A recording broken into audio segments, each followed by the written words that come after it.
Magandang hapon sa lahat. Magandang hapon sa lahat. Magandang hapon sa lahat.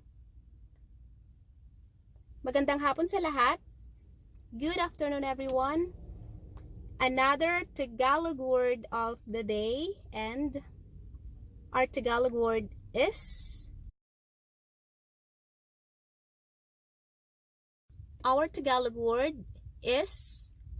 bayad. Bayad. Bayad.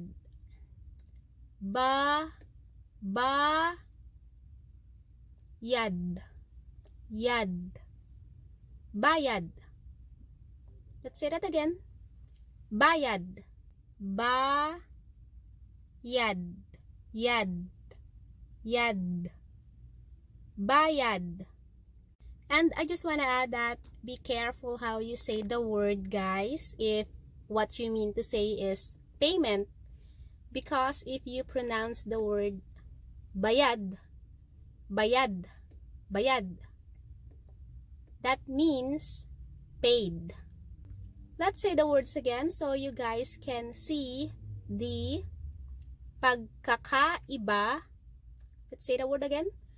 Pagkakaiba,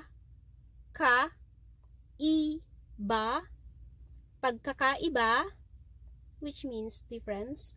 So you guys can see the difference between that two sa pronunciation. Payment, which is our Tagalog word. Bayad. Paid. Bayad.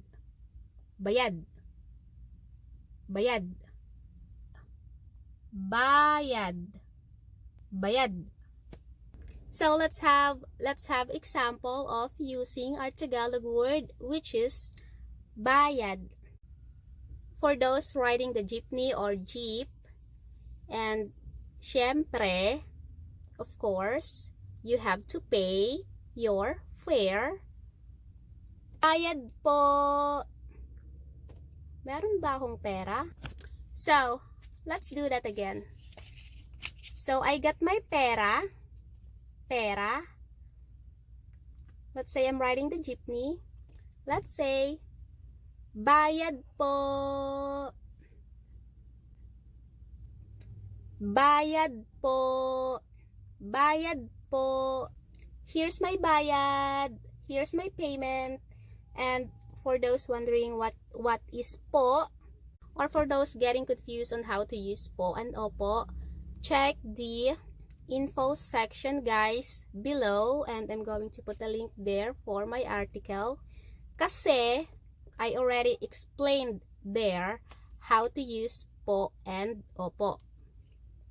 So that's all, guys. That's all for our quick Tagalog word of the day. And I'm thinking, since I already mentioned the difference between bayad and bayad, might as well throw in one example as well for bayad. So for my bayad example, let's take one of the items out. Bayad na ito. Bayad na ito. Bayad na ito. This is already paid. So that's all, guys. That's all for our Tagalog word of the day. I'm off to the next store. Until next time, babush, and don't forget to check the info section below and subscribe kung hindi pa kayo naka-subscribe. Kung hindi pa kayo naka-subscribe.